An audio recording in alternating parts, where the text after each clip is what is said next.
चिकित्सा अवहेला जो रोगी मृत्यु अभियोग रोगी मृत्यु पर मेडिकल परिसर में उत्तेजना एभली अभावन घटना देखा मिली। जाजपुर मुख्य चिकित्सालय चिकित्सा अवहेला डायरिया वार्ड में चिकित्सारत युवकों मृत्यु घटी अभियोग कर मेडिकल परिसर में अशांत परिवेश सृष्टि होती। मृतक हेले जाजपुर पौरपालिका देवीद्वारा अंचल फकीर नंदी पुओ सुशांत नंदी। सुशांत झाड़ाबांति आक्रांत हो जाजपुर मुख्य चिकित्सालय भर्ती होते। चिकित्सा अवहेला जो सुशांत मृत्यु होता परिवार लोक अभियोग कर परिवार वर्ग और स्थानीय बासिंदा जाजपुर मुख्य चिकित्सालय परिसर में मेडिकल कर्तृपक्ष को घेरी घटनास्थल में उत्तेजना प्रकाश पाइबा पर जाजपुर पुलिस पहुंची परिवार वर्ग को बुझासुझा करने घटनार तदंत आरंभ कर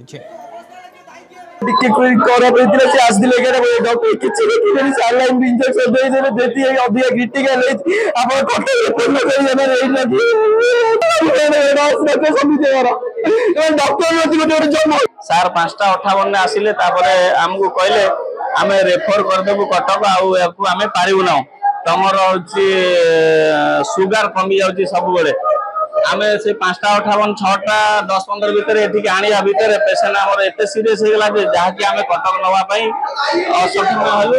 ये से कहले ना ऑक्सीजन आउ सालाइन ये लगा जाऊ आपकी जी कटक ता भर आम सान भाई सुशांत नंदी डेथ होगा। एपर्तंत भी आमको ठीक से कहून था डेथ हो।